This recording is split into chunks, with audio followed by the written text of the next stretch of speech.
Yra toks keistas momentas, kai supranti, kad pasaulis pasikeitė, bet niekas apie tai garsiai nepaskelbė.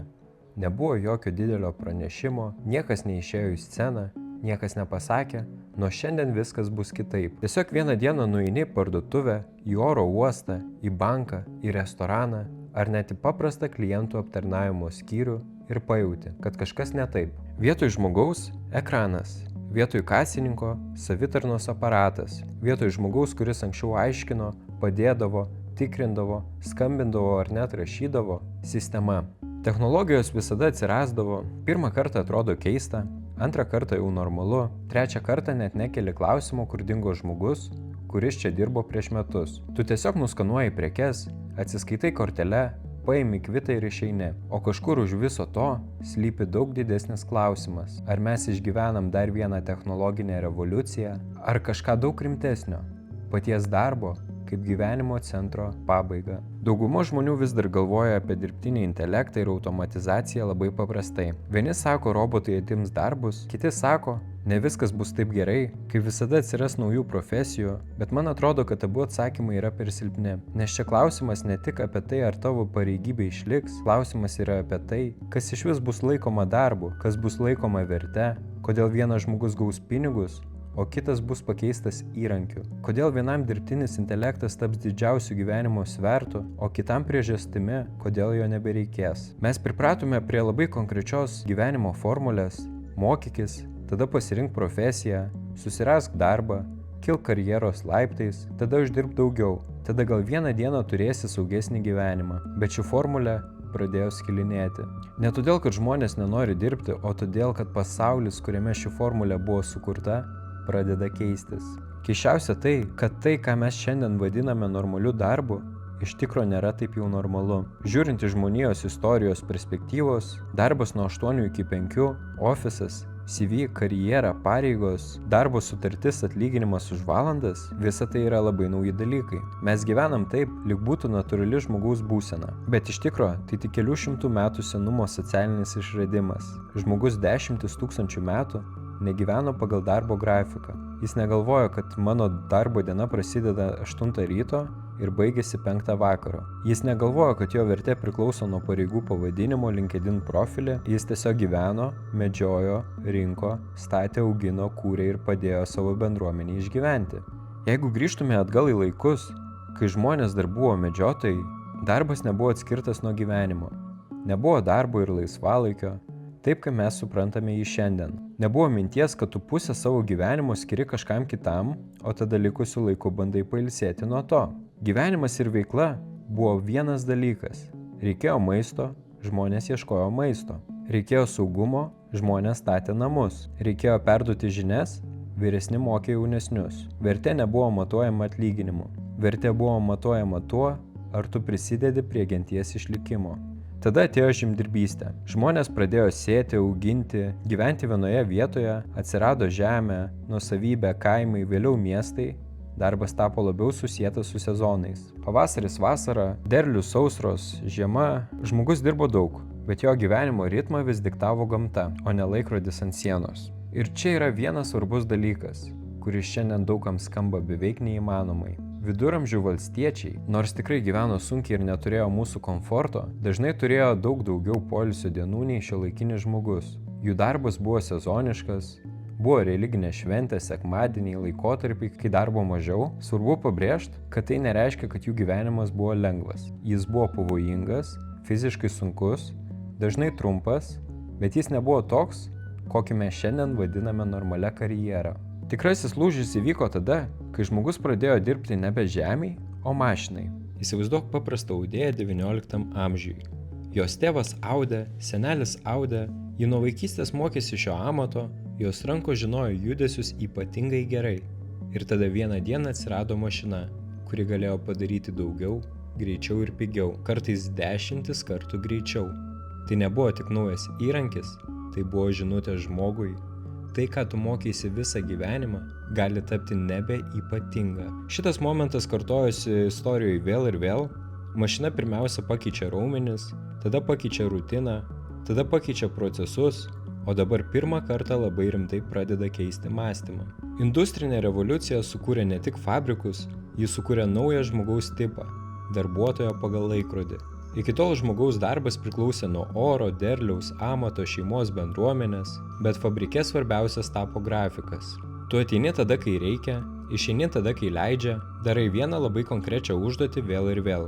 Kuo tiksliau, kuo greičiau ir kuo pigiau.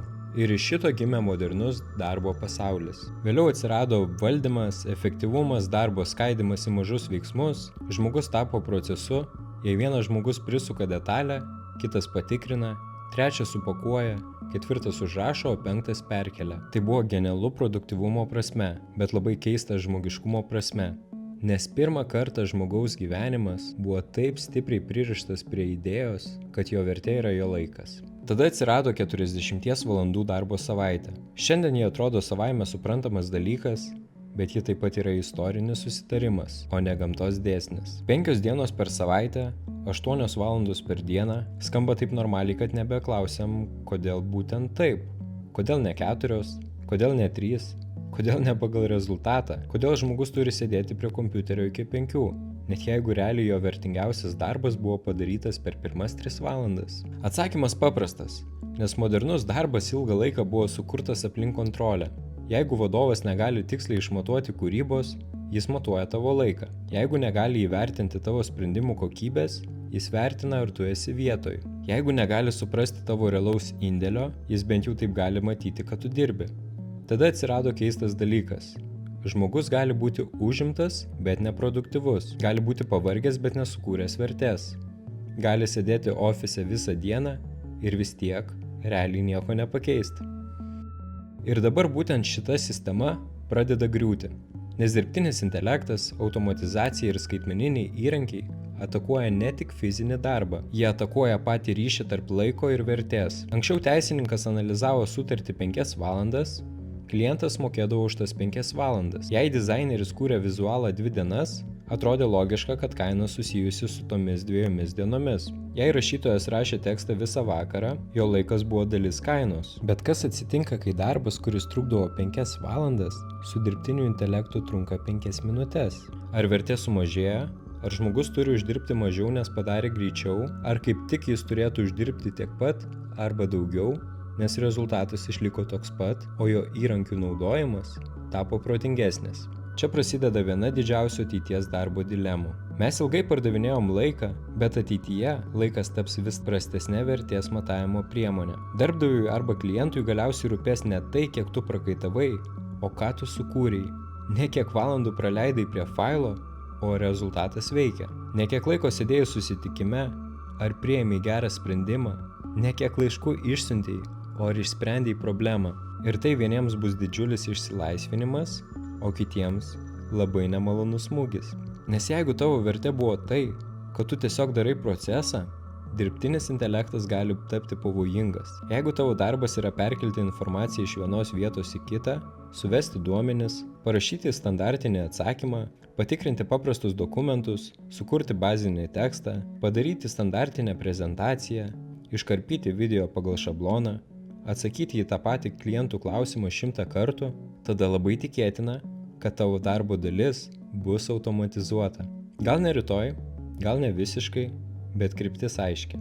Tačiau jeigu tavo vertė yra suprasti kontekstą, priimti sprendimą, sujungti kelias sritis, prisiimti atsakomybę, kurti pasitikėjimą, bendrauti su žmonėmis, suprasti emocijas, matyti platesnį vaizdą ir naudoti dirbtinį intelektą kaip svertą, tada tu tampi ne mažiau vertingas, o daugiau.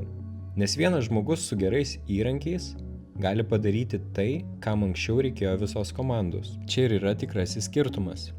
Ateitis nebus tiesiog žmonės prieš dirbtinį intelektą, tai yra per primityvus mąstymas. Ateitis bus žmonės su dirbtiniu intelektu prieš žmonės be dirbtinio intelekto. Ir dar tiksliau, žmonės, kurie moka mąstyti su dirbtiniu intelektu prieš žmonės, kurie tik spaudinėja mygtukus. Daug kas dabar daro klaidą galvodami, kad dirbtinio intelekto mokėjimas reiškia mokėti parašyti gerą promptą.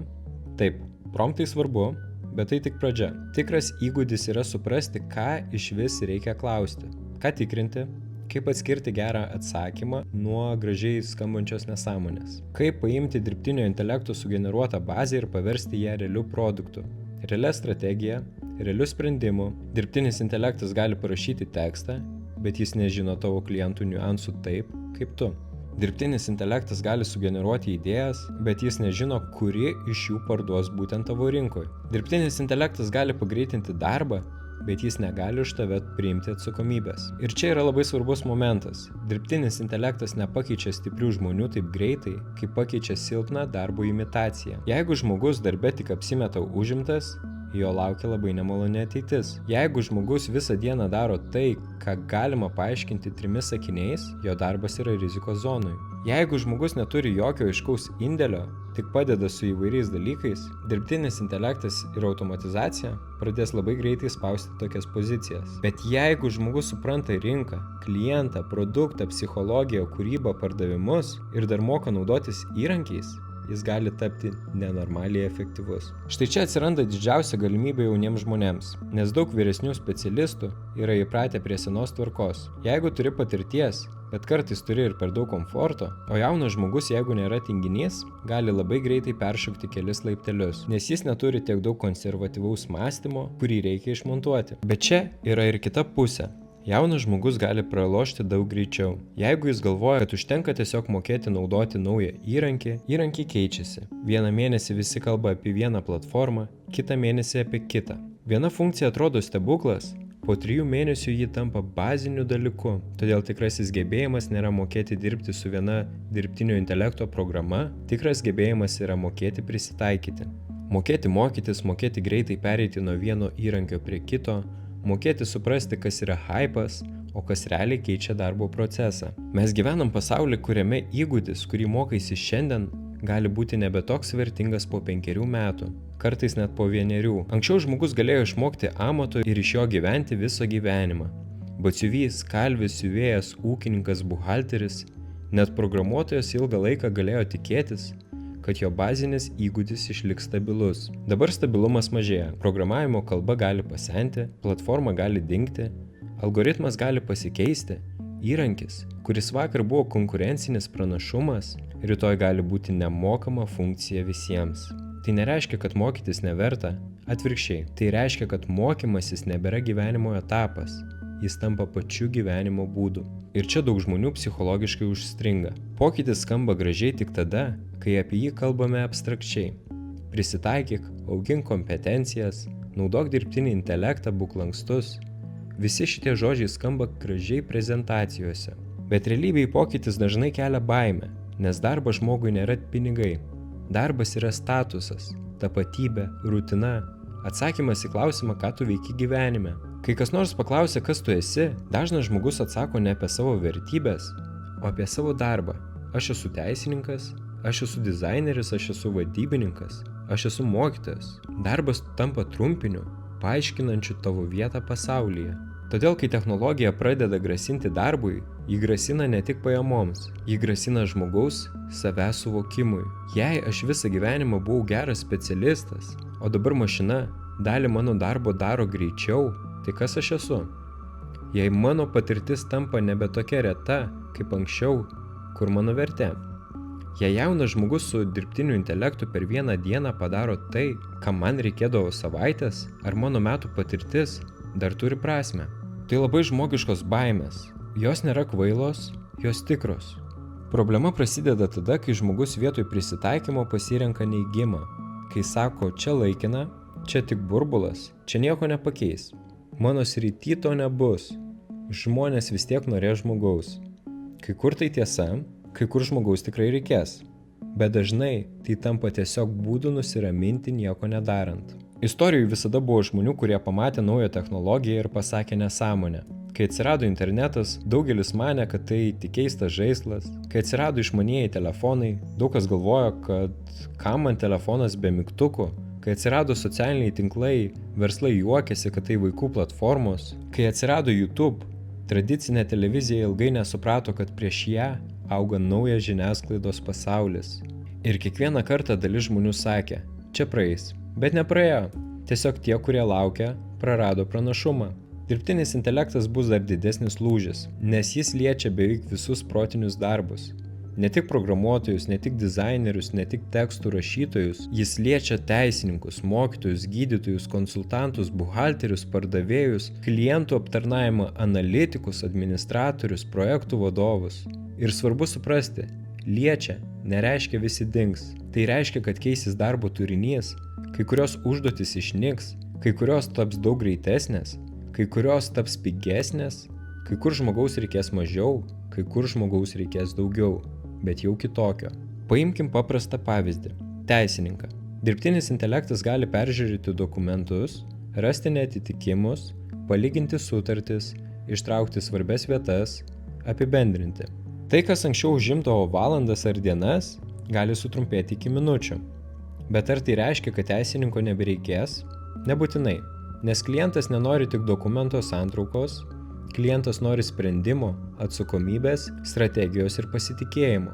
Dirbtinis intelektas gali padėti, bet galutinį sprendimą vis tiek turi priimti žmogus, bent jau ten, kur klaida kainuoja labai daug. Bet dabar paimkim kitą pavyzdį. Žmogų, kuris visą dieną mechaniškai suvedinėja duomenis, kopijuoja informaciją, tikrina paprastas formas arba atsakinėja pagal standartinį šabloną. Čia dirbtinio intelekto automatizacija turi daug mažiau kliūčių, nes nereikia gilaus pasitikėjimo, nereikia didelio kūrybinio sprendimo, nereikia emocinio ryšio, tiesiog reikia atlikti funkciją. O funkcijos yra automatizuojamos greičiausiai. Todėl ateities darbo rinkoje svarbu ne tik paklausti, ar mano darbas susijęs su dirbtiniu intelektu, beveik visi bus susiję. Geresnis klausimas yra, ar dirbtinis intelektas papildo, ar mane pakeičia. Jei dirbtinis intelektas padeda tau daryti daugiau, greičiau ir geriau, tu turi šansą augti. Jei dirbtinis intelektas gali padaryti tavo pagrindinę užduotį be tavęs, tu turi problemą. Ir čia verta būti labai sąžiningam su savim. Už ką man iš tikrųjų moka? Už laiką, už rankas, už procesą, už atsakomybę, už skonį, už sprendimus, už greitį, už kūrybą, už pardavimus, už gebėjimą nuraminti klientą, už gebėjimą suprasti, ko žmogus pats nemoka įvardinti. Kuo arčiau tavo vertė yra prie mechaninio proceso, tuo didesnė rizika. Kuo arčiau tavo vertė yra prie sprendimų, konteksto, kūrybos ir pasitikėjimo, tuo didesnė galimybė. Bet net ir čia yra spąstai. Nes daug kūrybinių žmonių dabar ramina save sakydami, dirbtinis intelektas niekada nepakeis tikros kūrybos. Gal ir nepakeis pačios geriausios, bet vidutinę kūrybą pakeis labai lengvai. Vidutinis tekstas, vidutinis dizainas, vidutinis video, vidutinė idėja. Visa tai jau dabar gaminama greitai ir daug klientų būtent anksčiau mokėjo už vidutinį rezultatą. Ateityje tiesiog nebenorės už jį mokėti tiek pat, nes bazė tapo pigi, šablonas tapo pigus, pirmas variantas tapo pigus. Tai nereiškia, kad žmogui nebeužteks būti vidutiniam. Vidutinis specialistas su brangiu procesu bus spaudžiamas iš abiejų pusių. Iš apačios jis spaus pigus dirbtinio intelekto įrankiai, iš viršaus jis spaus stiprus specialistai, kurie su dirbtiniu intelektu taps dar greitesni. Ir vidurys taps pavojingiausia vieta. Čia yra labai nemaloni, bet svarbi mintis. Dirbtinis intelektas nepadarys visų vienodai galingų. Jis padidins skirtumą tarp tų, kurie žino, ką daro, ir tų, kurie tik vykdo instrukcijas. Geras specialistas su dirbtiniu intelektu taps dar geresnis, blogas specialistas su dirbtiniu intelektu tiesiog greičiau gamins blogus rezultatus.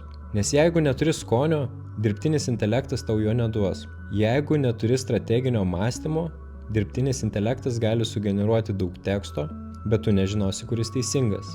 Jeigu nesupranti žmogaus psichologijos, dirbtinis intelektas gali parašyti pardavimo žinutę, bet tu nesuprasi, kodėl ji neveikia. Todėl ateities darbe bus labai svarbus vienas dalykas, apie kurį kalbame per mažai. Vertinimo gebėjimas. Ne tik kūrimo, vertinimo. Gebėjimas pasakyti čia gerai, čia silpna, čia netinka, čia per daug dirbtina, čia trūksta konteksto, čia rizikinga, čia neįtikins žmogaus. Kai įrankiai gali sugeneruoti tūkstančius variantų, vertingiausias tampa tas, kuris moka atsirinkti, tas, kuris turi skonį, tas, kuris gali priimti sprendimą. Ir dėl to ateities profesionalas bus ne žmogus, kuris viską daro rankomis, ateities profesionalas bus žmogus, kuris moka valdyti procesą įrankius, informaciją ir kokybę. Tai labai panašu į režisierių. Režisierius nebūtinai pats laiko kamerą, ar pats montuoja, ar pats vaidina, ar pats rašo muziką. Režisierius supranta, kas turi gimti. Jis mato visumą, jis žino, kada scena neveikia, jis jaučia ritmą, jis sujungia daug žmonių ir įrankių į vieną rezultatą. Ateityje daug profesijų judės būtent į tokią pusę. Ne aš pats darau vieną siaurą veiksmą, o aš kuriu rezultatą naudodamas viską, kas leidžia jį sukurti geriau. Ir tada kyla klausimas, ką daryti dabar? Nes labai lengva kalbėti apie ateitį abstrakčiai, bet žmogui reikia konkrečiai suprasti, kaip nepralošti. Pirmas dalykas – nustok laukti, kol viskas bus aišku. Tai yra didžiausia klaida. Daug žmonių laukia, kol dirbtinis intelektas taps normalus, kol darbdavys pasakys, ką naudoti, kol atsiras mokymai, kol kažkas parodys tikslę instrukciją. Bet istorijų didžiausią pranašumą dažniausiai gauna tie, kurie įlenda į naują dalyką tada, kai jis dar nepatogus, neaiškus ir truputį keistas. Tie, kurie pirmi suprato internetą, gavo pranašumą. Tie, kurie pirmi suprato socialinius tinklus, gavo pranašumą. Tie, kurie pirmi suprato komerciją, YouTube, TikTok, jie nebūtinai buvo protingiausi pasaulyje, jie tiesiog buvo anksčiau nei dauguma. Antras dalykas. Pradėk naudoti dirbtinį intelektą ne kaip žaislą, o kaip darbo partnerį. Ne vien paprašyti, kad parašytų tekstą, tai per silpna. Paprašyk jo išanalizuoti procesus, surasti silpniausią vietą, kokius 10 variantų galiu testuoti, kaip sutrumpinti šitą darbą nuo 3 valandų iki 30 minučių, ką aš pamirštu, koks būtų priešingas požiūris ir kaip tai atrodytų iš kliento perspektyvos. Tokie klausimai pradeda keisti ne tik rezultatą, bet ir tavo mąstymą. Trečias dalykas – ieškok aplinkos, kurioje žmonės juda į priekį, nes jei tu dirbi vienoje vietoje, kur visi juokiasi iš naujų įrankių, biotechnologijų, saugo senus procesus ir baudžia už iniciatyvą, tu labai greitai pradėsi mąstyti taip pat. Aplinka formuoja greičiau nei atrodo. Jeigu aplink tave žmonės eksperimentuoja, testuoja, kuria, automatizuoja, klausia, ieško, tu natūraliai pradedi kilti. Jei aplink tave žmonės tik skundžiasi, laukia penktadienio ir kartoja čia ne mums, tu pradedi senti, dar net nebūdamas senas. Ketvirtas dalykas – nesirink saugumo, kuris iš tikro nėra saugumas. Daug žmonių galvoja, kad saugiausia yra laikytis to, ką jau moka. Bet sparčiai besikeičiančiame pasaulyje kartais pavojingiausia yra būtent tai. Nes kol tu saugai seną kompetenciją, rinka gali nuspręsti, kad ji nebėra tokia vertinga. Tikras saugumas ateityje bus ne viena profesija. Tikras saugumas bus gebėjimas pereiti iš vieno vaidmens į kitą. Gebėjimas suprasti, kur yra vertė ir judėti kartu. Ir penktas dalykas – susikurti savo svertą. Tai gali būti įgūdžiai, auditorija, verslas, produktas, asmeninis brandas, kapitalas, ryšiai, sistema, automatizacija. Bet vien tik turiu darbą ateityje gali būti per silpna. Darbas yra gerai, bet jei visas tavo gyvenimas priklauso nuo vieno darbdavio sprendimo, tu esi pažeidžiamas. Ypač pasaulyje, kur įmonės pačios nežino, kaip atrodys po 5 metų. Todėl žmogus, kuris šalia darbo mokosi, kuria, testuoja projektus, kaupia auditoriją, supranta technologijas, turi daug daugiau šansų, dėl to, kad jis turi daugiau pasirinkimų. Ir čia verta grįžti prie pačios pradžios, prie tos parduotuvės, kur kasos tuščios, o vienas darbuotojas stebi savitarnos aparatus. Iš pirmo žvilgsnio tai atrodo paprasta technologinė detalė, bet iš tikro tai simbolis. Anksčiau vienai užduočiai reikėjo kelių žmonių, dabar vienas žmogus prižiūri sistemą. Ateityje daug sričių judės tą pačią kryptimi, mažiau žmonių darys bazinius veiksmus, daugiau vertės gaus tie, kurie prižiūri, kuria, optimizuoja, valdo ir tobulina sistemas. Ateityje reikės ne tik techninių žmonių, reikės žmonių, kurie supranta technologijas ir žmonės vienu metu, žmonių, kurie moka kalbėti su klientu, bet taip pat supranta automatizaciją, žmonių, kurie moka kurti turinį, bet taip pat supranta duomenis, žmonių, kurie moka parduoti, bet taip pat naudoja dirbtinį intelektą pasiruošimui, analizei ir personalizacijai, žmonių, kurie moka mokyti, gydyti, konsultuoti, vesti, organizuoti, bet daro tai su įrankiais, kurie padidina jų galimybės. Ateitis priklausys ne tiems žmonėms, kurie moka spausti daug mygtukų, ateitis priklausys tiems, kurie supranta, kokį rezultatą reikia sukurti. Bet yra vienas klausimas, kuris slypi po visa šita tema. Jei darbas keičiasi, kas tada atsitiks su gyvenimo prasme? Nes daug žmonių gyvena pagal mintį, mano darbas yra mano vertė, aš esu reikalingas, nes dirbu, Aš turiu vietą visuomeniai, nes turiu pareigas. Aš jaučiuosi normalus, nes esu užimtas. Bet jei ateityje daliai žmonių reikės dirbti mažiau, jei kai kurie darbai dings, jei produktyvumas augs, bet žmogaus darbo valandų reikės mažiau, ar mes sugebėsim sukurti visuomenę, kur žmogaus vertė nėra matuojama vien jo ekonominiu naudingumu? Čia yra labai gilus klausimas, nes moderni visuomenė mėgsta sakyti, kad žmogus vertingas savaime, bet realybėje labai dažnai žmogaus vertė matuojama pagal pajamas, pareigas, statusą, produktyvumą. Kai sutinki žmogų, vienas pirmų klausimų būna, ką veiki, ir dažniausiai tai reiškia, kuo dirbi, ne kas tau įdomu, ne ką kuri, ne ką mąstai, o būtent kuo esi naudingas ekonomikai. Jeigu ateityje darbas nebebus toks stabilus identiteto centras, mums reikės iš naujo suprasti, kas yra prasmingas gyvenimas. Galbūt darbas taps labiau apie kūrybą, problemų sprendimą ir vertės kūrimą, o ne apie buvimą tam tikroje vietoje tam tikras valandas. Galbūt dalis žmonių turės daugiau laiko šeimai, mokymuisi, bendruomeniai, sveikatai. Galbūt atsiras nauji socialiniai susitarimai, o gal, jei būsime nepasiruošę, atsiras dar didesnė nelygybė tarp tų, kurie valdo technologijas, ir tų, kurios technologija išstumia. Ne vienas scenarijus nėra garantuotas. Ir tai svarbu. Ateitis nėra kažkas, kas tiesiog nukrenta ant mūsų kaip oras. Ateitis formuojama sprendimų, įmonių sprendimų, valstybių sprendimų, mokyklų sprendimų, mūsų pačių sprendimų. Jeigu dirbtinis intelektas bus naudojamas tik tam, kad mažinti darbuotojus ir didinti pelną keliems žmonėms, ateitis gali būti labai niūri. Bet jeigu dirbtinis intelektas bus naudojamas tam, kad žmonės kurtų daugiau, mokytųsi greičiau, dirbtų protingai ir turėtų daugiau galimybių, tai gali būti vienas įdomiausių laikotarpių žmonijos istorijoje. Ir štai čia yra svarbiausia mintis visame video. Problema nėra dirbtinis intelektas, problema yra pasyvumas. Klausimas yra, ar tu būsi žmogus, kuris supranta, naudoja ir valdo, ar žmogus, kuris laukia, kol kažkas kitas nuspręs už jį. Nes kol vieni ginčiasi, ar dirbtinis intelektas yra gerai ar blogai, kiti jau su juo kūrė verslus, automatizuoja procesus, mokosi greičiau, rašo geriau, analizuoja rinkas, kūrė produktus, testuoja idėjas, taupo laiką ir didina savo vertę. Kol vieni sako čia nesąmonė, kiti jau turi pranašumą ir šitas pranašumas kaupėsi. Viena savaitė eksperimentų atrodo nedaug, bet metai eksperimentų reiškia, kad tu jau gyveni kitame lygyje nei žmogus, kuris vis dar skaito antraštes ir komentuoja, kad čia visiškas burbulas. Todėl jei reikėtų visą šį video sutraukti į vieną sakinį, jis būtų toks. Darbas nemiršta, bet miršta seni susitarimai, kad užtenka parduoti savo laiką ir neklausti, kokią vertę iš tikro kuri. Ateityje neužteks būti užimtam, reikės būti naudingam, neužteks turėti profesiją, reikės turėti gebėjimą keistis, neužteks mokėti vieną įrankį, reikės mokėti mokytis naujus. Neužteks sakyti, aš turiu patirties, reikės parodyti, kaip ta patirtis sukuria geresnius rezultatus šiandien. Neužteks bijoti dirbtinio intelekto, reikės jį suprasti. Ir galbūt tai skamba grėsmingai, bet kartu čia yra labai stipri galimybė. Nes pirmą kartą istorijoje vienas žmogus su kompiuteriu, internetu ir dirbtinio intelekto įrankiais gali padaryti dalykus, kuriems anksčiau reikėjo biuro, komandos, kapitalo ir metų pasiruošimo.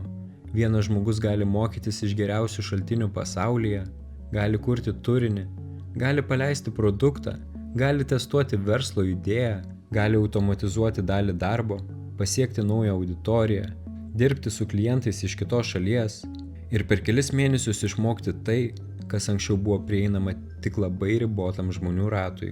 Ateitis neapdovanos tų, kurie tiesiog žinojo, kad pokytis vyksta.